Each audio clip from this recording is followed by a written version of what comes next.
Hello everyone, welcome to my channel. मेरे प्यारे साथियों, हम लोग इतिहास पढ़ रहे हैं और इतिहास में हम लोग आज जो टॉपिक स्टार्ट करने वाले हैं उसका नाम है बौद्ध धर्म। हमने इससे पहले जैन धर्म के बारे में पढ़ा था।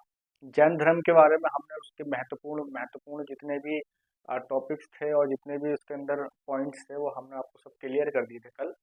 और इसी के साथ आज हम नया टॉपिक स्टार्ट करेंगे जिसका नाम है बौद्ध धर्म। बौद्ध धर्म को जानने से पहले अभी तक जिन लोगों ने हमारे चैनल को सब्सक्राइब नहीं किया है तो प्लीज़ वो पहले नीचे बेल सब चैनल को सब्सक्राइब कर लें और बेल आइकन को प्रेस कर दें ताकि मेरी कोई भी वीडियो जो आपको हर एग्ज़ाम जो एग्ज़ाम दे रहे हैं उनके लिए भी महत्वपूर्ण है और जो एग्ज़ाम नहीं दे रहे हैं यानी कि जो हमारे व्यूवर्स कुछ ऐसे भी हैं जो पढ़ाई नहीं करते हैं, वो सिर्फ चैनल को उन्होंने सब्सक्राइब कर लिया और वो खाली नॉलेज के लिए पढ़ते हैं। तो आप लोग को नॉलेज के लिए भी ये होना बहुत ज़रूरी है कि हमारे प्राचीन भारत में क्या क्या हुआ और इन सब के बारे में हमारा जानने का अधिकार है। और इसी के लिए इस चैनल को आपने सब्सक्राइब किया है तो आपको सारी नॉलेज आपको इस चैनल के माध्यम से मिलेगी। आज हम जो पढ़ेंगे वो पढ़ेंगे हम बौद्ध धर्म।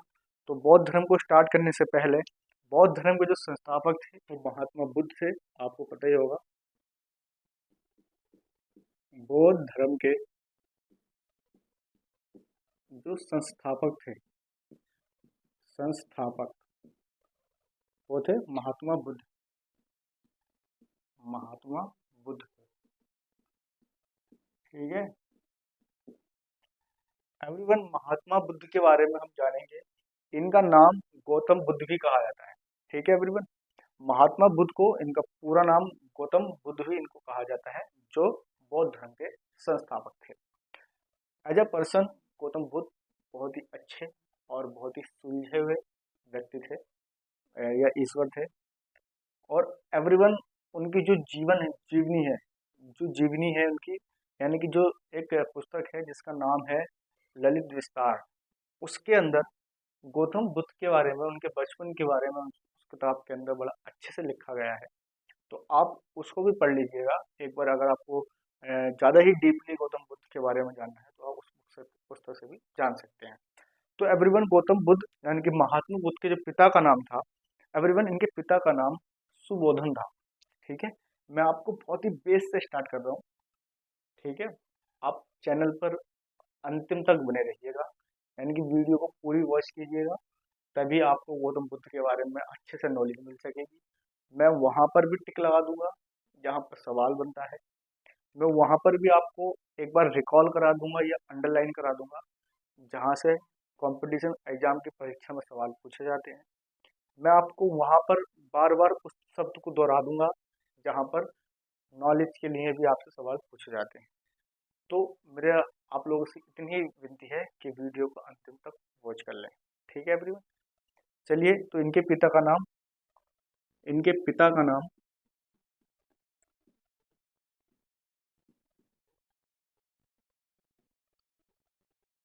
ठीक है, और इनके माता का नाम शुरू कर लेते हैं।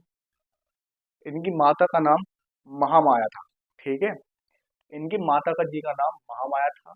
अब क्या हुआ था, जैसे ही गौतम बुद्ध का जन्म हुआ तो इनकी मम्मी जो थी उनकी डेथ हो गई थी। तो इनका जो पालन पोषण किया था वो इनकी मौसी ने किया था और इनकी मौसी का नाम था प्रजापति गोमती, ठीक है एवरीवन। आप इतनी बात को मेरे समझे। मैं आपको बहुत ही इजी वे में और बहुत ही आसान तरीके में समझा रहा हूँ। एक बार रिकॉल कर लेते हैं। महात्मा बुद्ध बौद्ध धर्म के संस्थापक थे।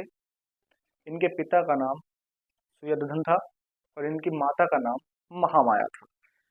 इनके बर्थ के समय जो इनकी मम्मी थी उनकी डेथ हो गई थी और उनके पालन पोषण उनकी मौसी यानी कि प्रजापति गोमती जी ने किया था, ठीक है। महात्मा बुद्ध का जन्म जो हुआ था वो 563 बीसी में हुआ था, यानी 563 में हुआ था। जन्म जो हुआ था इनका वो 563 ईसा पूर्व में यानी कि बीसी में हुआ था, ठीक है एवरीवन। ये चीज ध्यान रखना, इनका जन्म कब हुआ था, 563 ईसा पूर्व में। और इनका पालन पोषण जो किसने किया था, प्रजापति गोमती। क्योंकि यही सवाल पूछेगा कि महात्मा बुद्ध का पालन पोषण किसने किया था। क्योंकि जनरली बच्चे समझते हैं कि माँ ने ही किया होगा, मगर इनकी मौसी ने किया था जिनका नाम प्रजापति गोमती था। ठीक है एवरीवन। महात्मा बुद्ध यानी कि गौतम बुद्ध का जो बचपन का नाम था वो सिद्धांत था। सिद्धार्थ। ठीक है, सिद्धांत था। और इनकी वाइफ जो थी उनका नाम था यशोधरा। ठीक है, यशोधरा इनकी वाइफ थी। इनके बचपन का नाम सिद्धार्थ था। इनको फिर बाद में गौतम बुद्ध कहा गया। इनका जन्म 563 ईसा पूर्व हुआ। इनका मम्मी का नाम महामाया था। इनका पालन पोषण प्रजापति गोमती ने किया। ठीक है एवरीवन। इनका जन्म जो हुआ था वो लिबनी में हुआ था। शायद मैं पढ़ने में कुछ कंफ्यूज नहीं कर रहा हूँ तो। ठीक है, इनका जन्म यहाँ हुआ था। ठीक है, इनका जन्म लिबनी में हुआ था। अब इनकी शादी हुई तो इनका एक बेटा हुआ जिसका नाम राहुल था। ठीक है एवरीवन। इन्होंने जो है अब सबका सब चीज़ नॉर्मल चल रही थी तो 29 वर्ष की आयु जब इनकी हुई, 29 वर्ष के जब ये हुए, 29 ईयर ओल्ड। ठीक है, जब ये हुए तो इन्होंने अपना घर छोड़ दिया। ठीक है, इन्होंने अपना घर छोड़कर तपस्या करने के लिए बाहर चले गए। सबसे पहले ये गए अलार कलाम में। ठीक है, यहाँ से इन्होंने साध्य दर्शन की शिक्षा ली। किसकी शिक्षा ली? साध्य दर्शन की शिक्षा इन्होंने ली। उसके बाद ये चले गए रुद्रग्राम से। वहां से इन्होंने जो एजुकेशन ली उसका नाम था योग की शिक्षा, योग। ठीक है, इसकी शिक्षा ली। उसके बाद ये अगले अपने गुरु के पास गए, उनका नाम था सारनाथ। इन्होंने सारनाथ जो थी वो मर्द दवा में चले गए और उसके बाद वहां से इन्होंने अपना जीवन यापन चालू किया। फिर जो हुआ अंतिम में जो गौतम बुद्ध थे वो चले गए गया, जिसे हम कहते हैं बोध गया। बोध गया में इन्होंने ज्ञान की प्राप्ति करी। जो उनको मेन ज्ञान की प्राप्ति हुई थी वो गया में यानी कि बोध गया में हुई थी। ठीक है एवरीवन। ज्ञान की प्राप्ति इन्हें पूर्णिमा वाली थी, पूर्णिमा के समय हुई थी। ज्ञान जो प्राप्त हुआ था इनको मैं लिख देता हूँ। ज्ञान की प्राप्ति पूर्णिमा के समय हुई थी। कब हुई थी? पूर्णिमा के समय, पूर्णिमा के समय हुई थी, के समय हुई थी। इसीलिए इसीलिए इसको बुद्ध पूर्णिमा कहते हैं। ठीक है एवरीवन। बुद्ध पूर्णिमा भी कहा जाता है इसको, बुद्ध पूर्णिमा भी कहा जाता है। ठीक है, बुद्ध पूर्णिमा कहा जाता है। ठीक है, बुद्ध पूर्णिमा क्यों है? अगर सवाल पूछ ले आपसे, एग्जाम में नहीं पूछे पर जनरली कोई सवाल पूछ ले कि बुद्ध पूर्णिमा क्यों कहते हैं, तो जो गौतम बुद्ध थे उनको जो उनको ज्ञान की प्राप्ति हुई थी वो गया में हुई थी और पूर्णिमा के रात में हुई थी। ठीक है एवरीवन। जो नदी थी, जिस नदी के पास में उनका आपको ज्ञान की प्राप्ति हुई थी, उस नदी का नाम था निर्जना। ठीक है, उसका नाम था निर्जना नदी। ठीक है, इसका नाम था निर्जना नदी। आगे बात देख लीजिए। और ये बैसाख में के टाइम पे हुई थी, पीपल के वृक्ष के नीचे। ठीक है, ठीक है, पीपल पीपल का वृक्ष था और बैसाख का महीना था। ठीक है, बैसाख के महीने में ये हुई थी। इतनी चीजें आप समझ गए सब लोग। उसके बाद इन्होंने अपना जो पहला उपदेश था वो सारनाथ में दिया था। कहाँ दिया था एवरीवन? पहला उपदेश सारनाथ में। ठीक है, पहला उपदेश सारनाथ में दिया था। सवाल यहाँ से बनेगा, आप इसको एक बार दोबारा से लिख लीजिएगा या पढ़ लीजिएगा कि महात्मा बुद्ध ने पहला जो अपना उपदेश था वो कहाँ दिया था, तो दिया था उन्होंने सारनाथ में। ठीक है एवरीवन, पहला उपदेश सारनाथ में दिया था। और सर्वाधिक उपदेश जो है इन्होंने वो श्रीवस्ती में दिए थे। सबसे ज्यादा उपदेश उन्होंने कहाँ दिए थे? श्रीवस्ती में दिए थे। ठीक है एवरीवन, पहला उपदेश सारनाथ, सबसे ज्यादा उपदेश श्रीवस्ती में इन्होंने दिए थे। ठीक है, इन्होंने जो है वो सत्य वचन दिए कुछ, जैसे दुख कारण, दुख है, कारण है, इच्छा है और नियंत्रण है। ठीक है, इन्होंने चार चीजों को बना के रखा है यहाँ पर। पहला रखा उन्होंने दुख, फिर रखा उन्होंने कारण, फिर रखा उन्होंने इच्छा और अंतिम में इन्होंने एक और रखा जिसका नाम था नियंत्रण यानी कि कंट्रोल। ठीक है everyone? नियंत्रण यानी कि कंट्रोल इन्होंने रखा। बुद्ध ने 8 प्रकार के सिद्धांत दिए थे जिसे अष्टम सिद्धांत भी कहा जाता है।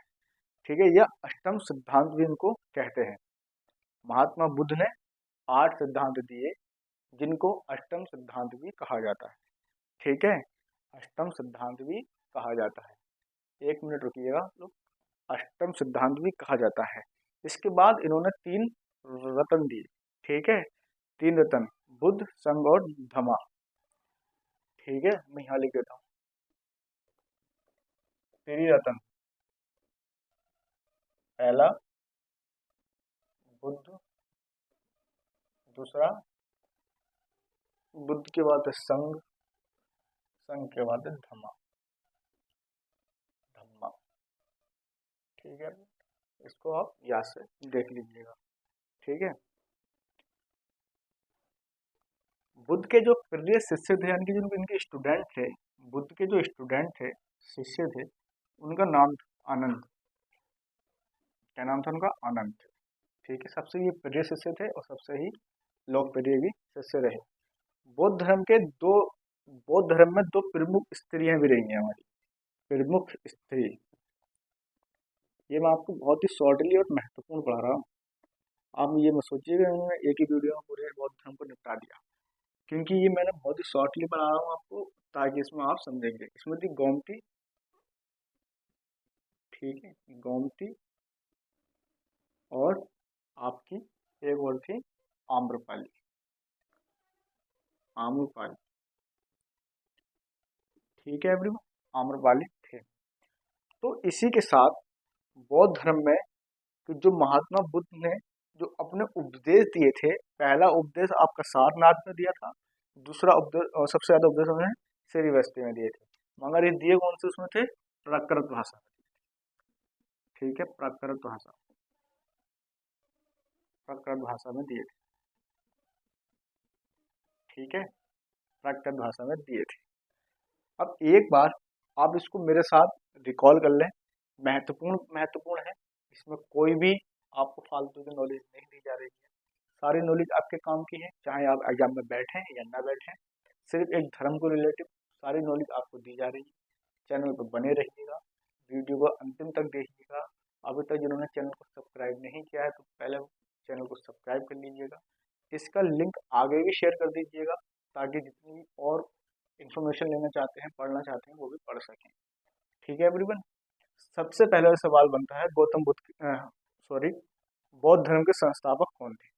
तो बौद्ध धर्म के संस्थापक थे हमारे महात्मा बुद्ध, या इनको गौतम बुद्ध भी कहते हैं। ठीक है, इनके बचपन का नाम क्या था? तो इनके बचपन का नाम सिद्धांत था। इनके मम्मी का नाम क्या था? तो महामाया था।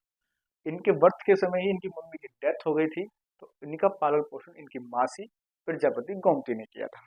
ठीक है एवरीवन, इनका जन्म 563 यानी कि 563 बीसी में हुआ था। ठीक है, इनके बचपन का नाम सिद्धार्थ था। इनकी बीवी का नाम यशोधरा था। ठीक है, इनके बेटा हुआ उसका नाम राहुल था। जब ये 29 ईयर ओल्ड हुए, इन्होंने अपना घर छोड़ा, त्याग किया, तपस्या की, 3-4 धर्म गुरुओं के पास ये पहुंचे, उन्होंने वहां से शिक्षा ली। जैसे अनार कलाम में गए, उन्होंने वहां से सामवेद दर्शन की शिक्षा ली। इसी तरीके से पहुंचते पहुंचते सारनाथ गए, सारनाथ में उन्होंने शिक्षा ली। वहां से फिर ये गया चले गए, कि जिसको हम बोध गया भी कहते हैं, जो बिहार में है। ठीक है, वहां इनको ज्ञान की प्राप्ति हुई। ज्ञान की प्राप्ति इनको पूर्णिमा वाले समय हुई थी, और बैसाख का महीना था, इसीलिए बुद्ध पूर्णिमा भी कहा जाता है। निरंजना नदी के पास हुई थी, पीपल के वृक्ष था। ठीक है, पीपल के वृक्ष के पास इनको ज्ञान की प्राप्ति हुई थी। सबसे पहला उपदेश जो है इन्होंने वो सारनाथ में दिया, और सबसे ज्यादा उपदेश उन्होंने श्रीवस्ती में दिए। जिस भाषा में दिए उस भाषा का नाम है प्राकृत भाषा। ठीक है एवरीवन, इन्होंने सत्य वचन दिया कि आपको दुख, कारण, इच्छा और निरंतर, ठीक है, इस पे आपको कंट्रोल करना है। इसी प्रकार से मैंने 4 लिखे हैं, इन्होंने 8 दिए थे, इसलिए इसको अष्टम मार्ग भी कहा जाता है। इसी के साथ इन्होंने 3 रत्न भी दिए, जिसको पहला नाम है बौद्ध, दूसरा है संघ, तीसरा है धम्मा। ठीक है, इनका जो सबसे प्यारा स्टूडेंट था, शिष्य था, उसका नाम था आनंद। अच्छा, बौद्ध धर्म में कुछ समय तक स्त्रियों का आना वर्जित था। उसके बाद जब स्त्रियां आई तो सबसे पहले 2 स्त्री आई। पहले का नाम गोमती, दूसरे का नाम आम्रपाली था। ठीक है, उसी के साथ बौद्ध धर्म के प्रमुख जो पुस्तकें थी, मैं आपको प्रमुख पुस्तकों के बारे में पढ़ा देता हूँ। इसको पहले थोड़ा सा हम रफ कर लेते हैं, उसके बाद ही हम आगे पढ़ेंगे। ठीक है एवरीवन, 2 मिनट का वेट कर लीजिएगा, जब तक आप पानी पी लीजिएगा। ठीक है,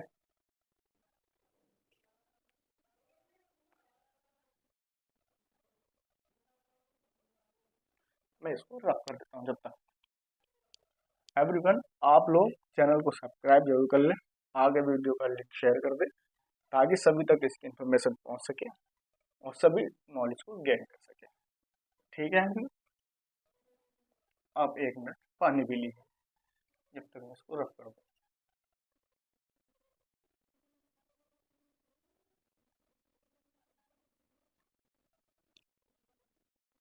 चलिए एवरीवन, हम लोग पढ़ लेते हैं इनकी पुस्तकें, प्रमुख पुस्तकें। बौद्ध धर्म की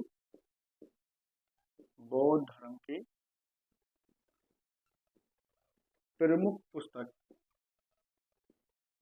प्रमुख पुस्तकें। ठीक है, इनकी पहली पुस्तक जिसका नाम है एवरीवन, पहली पुस्तक जिसका नाम है एवरीवन, इसका नाम है सुपिटक। सुटपिटक, सुटपिटक। दूसरी है विनय पिटक, विनय पिटक, विनय पिटक। तीसरी है अभिधम। ठीक है, अभिधम। ये पुस्तक बाद में लिखी गई है। ठीक है एवरीवन, बौद्ध धर्म जब 50 हो गया बाद में लिखी गई। ये सबसे बड़ा पिटक है इनका। ठीक है, ये बड़ा पिटक है। ठीक है, महावीर स्वामी की मृत्यु जो हुई थी वो 483 ईसा पूर्व हुई थी, और 483 ईसा पूर्व जब इनकी मृत्यु हुई थी, तो इनको मृत्यु को जो है वो महापरिनिर्वाण कहा गया। ठीक है, महापरिनिर्वाण कहा गया। ठीक है, और ये कुशीनगर में हुई थी, इनकी मृत्यु कुशीनगर में हुई थी। ठीक है, कुशीनगर में इनकी मृत्यु हुई थी। सवाल पूछ सकता है मृत्यु कब हुई थी, तो आपकी मृत्यु हुई थी 483 ईसा पूर्व में, महानिर्वाण परिनिर्वाण कहा गया, और कुशीनगर में इनकी मृत्यु हुई थी। ठीक है एवरीवन, बौद्ध धर्म की संगीतियों के बारे में पढ़ लेते हैं कि बौद्ध धर्म में कितनी संगीति हुई थी। ठीक है, तो रख कर देते हैं। एवरीवन, बौद्ध धर्म में जो है 4 संगीतियां हुई थी। ध्यान रखना, बौद्ध धर्म में 4 संगीतियां हुई थी। संगीति कह लेते हैं या सम्मेलन भी कह लेते हैं इसको, कोई इतना बड़ा इशू नहीं है इसका, ज्यादातर संगीति कहा जाता है। बौद्ध धर्म की सम्मेलन या संगीति। ठीक, तो मैं लिख देता हूँ चारों। पहली जो हुई थी एवरीवन, पहली जो बौद्ध संगीति हुई थी वो 483 बीसी में हुई थी। ठीक है, गौतम बुद्ध की मृत्यु के तुरंत बाद हुई थी, और ये हुई थी आपके राजगीर में। ठीक है, राजगीर में हुई थी। तो ये स्थान था राजगीर, और ये किस राजा के समय हुई थी, उस टाइम का राजा कौन था, तो वो था अजात शत्रु। अजात शत्रु। ठीक है, इसके अध्यक्ष यानी कि पुरोहित कौन थे, अध्यक्ष, तो अध्यक्ष तो थे इसके इस टाइम महाकश्यप थे। ठीक है, पहली बौद्ध संगीति। दूसरी बौद्ध संगीति एवरीवन होती है सीधे 100 साल के बाद, यानी कि 383 बीसी। ये होती है एवरीवन वैशाली में। ठीक है, वैशाली में होगी, और इसके समय जो राजा था वो था काला शौक। काला शौक राजा था, और इसके अध्यक्ष थे सबक मीर। ठीक है, अब यहाँ पे तीसरी बौद्ध संगीति होती है, वो भी लगभग लगभग 125 साल के बाद होती है, 555 बीसी में होती है। ठीक है, वो होती है हमारे आज के जो आधुनिक समय है, आधुनिक समय के पटना में होती है, और वैसे तो वो हमारे होती थी पाटलिपुत्र में, ठीक है, पाटलिपुत्र में, ठीक है। और उस समय जो था वो था अशोक राजा था। और मुगली मुगली पुतिस इनके वो राजा हुए थे। एवरीवन, जो लास्ट वाली बौद्ध संगीति हुई थी, चौथी जो बौद्ध संगीति हुई थी, वो हुई थी एवरीवन लगभग लगभग 250 से 255 साल के बाद, प्रथम शताब्दी में, ठीक है, प्रथम शताब्दी में हुई थी ये। नहीं, प्रथम शताब्दी नहीं, प्रथम ईसवी में हुई, ठीक है। और ये हुई थी एवरीवन हमारे कुंडलवन में, ठीक है। कुंडलवन कश्मीर में हुई थी कनिष्क के समय। ये कश्मीर के कुंडलवन में हुई थी कनिष्क के समय। कनिष्क के समय, कनिष्क राजा था, ठीक है। और अध्यक्ष थे इसके वो वासुमित्र थे, वासुमित्र थे, ठीक है। इसके अध्यक्ष वासुमित्र थे। तो एवरीवन हम बौद्ध धर्म को पढ़ रहे हैं। बौद्ध धर्म में 4 प्रकार की संगीतियां हुई थी, ठीक है एवरीवन। पहली संगीति हुई थी हमारी 483 बीसी में। स्थान था राजगिरी, और उस समय राजा था अजातशत्रु, अध्यक्ष थे इसके इस संगीति के महाकश्यप। दूसरी जस्ट 100 साल के बाद होती है 363 बीसी में, तो सॉरी 383 बीसी में। ये वैशाली में होती है, और इस समय राजा होते हैं कालाशोक, और अध्यक्ष होते हैं सबकमेल। दूसरी हमारी होती है 555 बीसी में, और इसके स्थान होता है पाटलिपुत्र, आधुनिक समय में पटना बिहार में, और राजा होता है अशोक, और अध्यक्ष होते हैं मुगली पुतिस। और चौथी बौद्ध संगीति लगभग 255 साल के बाद होती है, जो प्रथम ईस्वी में होती है, कुंडलवन कश्मीर में होती है। राजा होता है कनिष्क, अध्यक्ष होता है वासुमित्र, ठीक है एवरीवन। इतना मैंने आपको पढ़ाया। चौथी बौद्ध संगीति में ही बौद्ध धर्म 2 भागों में बट गया था, ठीक है। सबसे मेन चीज है, चौथी वाली जो बौद्ध संगीति हुई थी, इसमें बौद्ध धर्म 2 भागों में बटा। जैसे जैन धर्म 2 भागों में बटा था, वैसे ही बौद्ध धर्म भी 2 भागों में बटा अपनी चौथी संगीति में। जैन धर्म में 2 संगीतियां हुई थी, 2 सम्मेलन हुए थे, वो दूसरी वाले में बटा था। बौद्ध धर्म में 4 संगीति होती हैं, ये चौथी संगीति में बौद्ध धर्म 2 भागों में बट जाता है। इसकी 2 शाखाएं बनती हैं। पहले का नाम होता है हीनयान, दूसरा होता है महायान, ठीक है। पहली डिवीजन होती है इसकी हीनयान, हीनयान। दूसरी डिवीजन होती है इसकी महायान, ठीक है, महायान। जो बौद्ध धर्म है वो 2 भागों में बट गया।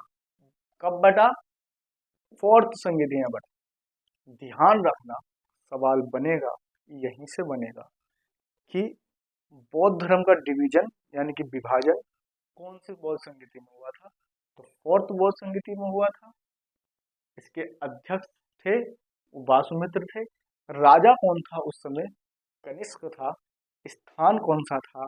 कुंडलवन कश्मीर था, ठीक है एवरीवन। इसमें हीनयान और महायान में अंतर क्या है मैं आपको बता दूं। हीनयान सेम टू सेम वैसे ही बौद्ध धर्म है जैसा गौतम बुद्ध के जमाने से ही चला आ रहा है, ठीक है। 2 डिवीजन बनी।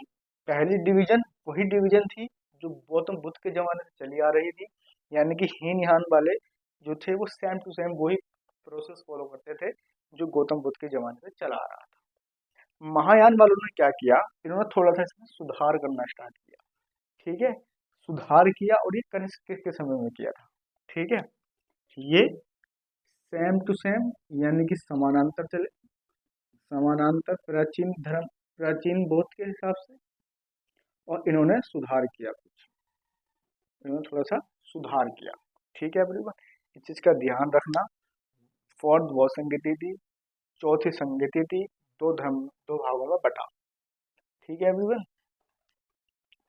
उसके साथ ही बौद्ध धर्म का जो सबसे ज्यादा विस्तार हुआ था वो कौन से राजा के समय हुआ? बताइए, आपको कमेंट में बताइए।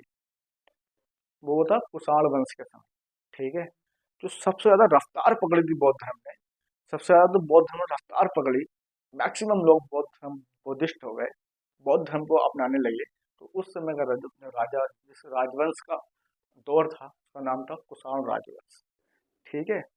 इसने इन्हें देवता की श्रेणी में रखा जाता था उस टाइम पे। अब मैं आपको बताता हूँ कि जो गौतम बुद्ध की मूर्तियां मिली हैं, इनकी जो मूर्ति बनाने की शैली थी इनकी, वो कौन सी थी? दो शैलियों की मूर्ति मिली है, एक मथुरा शैली है और एक गंधार शैली है। ठीक है। मथुरा शैली में जो है वो सबसे पहली प्रतिमा मिली है और गंधार में दूसरी प्रतिमा मिली है। अब आप मुझसे सवाल ये पूछेंगे सर कि विदेशों में कौन सी बौद्ध धर्म की शाखाएं फॉलो होती हैं? क्योंकि यहाँ पर दो डिवीजन हो गई, समझ रहे नहीं? यहाँ दो डिवीजन हो गई। अब इन दो डिवीजन में से कौन से डिवीजन को आउट ऑफ इंडिया फॉलो किया जाता है? तो वो ना तो इन दोनों डिवीजन में कोई से डिवीजन नहीं है, वो अपनी एक अलग डिवीजन है जिसका नाम है ब्रजमान, ब्रजयान। ठीक है। आप इसको तीसरी भी कह सकते हैं, ब्रजयान। ये विदेशों में फॉलो, जो विदेशों के जो बौद्धिस्ट हैं वो इस वाली ब्रांच को फॉलो करते हैं। ठीक है एवरीवन, फॉलो करते हैं। अब इनकी कुछ सामान्य बातें हैं, जैन धर्म और बौद्ध धर्म की कुछ सामान्य बातें भी हैं। सामान्य बातें क्या है? ईश्वर को दोनों नहीं मानते। ठीक है। मूर्ति पूजा को भी नहीं मानते हैं दोनों। कर्म कांड को मानते हैं। पुनर्जन्म, दोनों पुनर्जन्म में विश्वास करते हैं। ठीक है। मोक्ष को इन्होंने माना, दोनों धर्म वाले मोक्ष को मानते हैं। पुनर्जन्म की इन्होंने बात कही। दोनों ही धर्म, जैन धर्म और बौद्ध धर्म, हिंदू ब्रांच से टूटे हैं, यानी हिंदू धर्म से ये टूट के बने हैं। दोनों के दोनों, दोनों धर्म के संस्थापक जो थे वो राजा परिवार से थे। तो आज हम लोगों ने जो है वो पूरा का पूरा बौद्ध धर्म मोटे मोटे तौर पर कंप्लीट कर दिया है। और ज़्यादा ज़्यादा आपको डीपली पढ़ना है तो हम इस चैनल पर ही आपको अलग से वीडियो बना देंगे बुद्धिस्ट की, बौद्ध धर्म पर। फिलहाल जो हमारे कंपटीशन एग्जाम में पूछा जाता है वो यही सब पूछा जाता है, तो हम इतना डीपली पढ़ कर कोई फ़ायदा नहीं है। जितना भी हमारे एग्जाम का मतलब का डेटा था वो मैंने आपको सब दे दिया। इससे ज़्यादा आपको कोई सवाल नहीं पूछेगा, क्योंकि इतना जीके जीएस में इतना डीपली नहीं पूछता है। स्पेशल एग्जाम होगा तब पूछ सकता है, बात अलग है। बट जीके जीएस में इतना डीपली नहीं पूछेगा। जितने सवाल मैंने आपको लिखा है उतने ही सवाल पूछेगा, ज़्यादा नहीं पूछेगा। ठीक है एवरीवन। इसके बाद जो है हम लोग सीधे जो है वो नेक्स्ट वीडियो में 16 महाजनपदों के बारे में जिक्र करेंगे, उनके बारे में थोड़ा थोड़ा पढ़ेंगे। ठीक है। थोड़े से मीन्स मेरा क्या है, थोड़े से मीन्स मेरा ये नहीं है कि मतलब थोड़ा सा पढ़ेंगे। थोड़े से मीन्स ये है कि मैं ये मान के चल रहा हूँ कि जितने भी गवर्नमेंट जॉब की तैयारी कर रहे हैं उनको इतना तो बेसिक पता है, और बेसिक पता होने के बाद ही मैं आप लोगों को ऊपर से मतलब मोटा मोटा जो एग्जाम में पूछा जाता है वही पढ़ा रहा हूँ। तो एक बार पुनः आपसे रिक्वेस्ट है, वीडियो को लाइक कर दीजिएगा, शेयर और सब्सक्राइब जरूर कर दीजिएगा। चैनल को सब्सक्राइब कर लें, आने वाली नोटिफिकेशन आपको मिलती रहेगी। एग्जाम से रिलेटिव नोटिफिकेशन आपको मिलती रहेगी। जितनी भी जॉब्स आती हैं उनकी भी जानकारी आपको मिलती रहेगी और प्रॉपर आपको क्लासेस मिलती रहेंगी। Thank you everyone.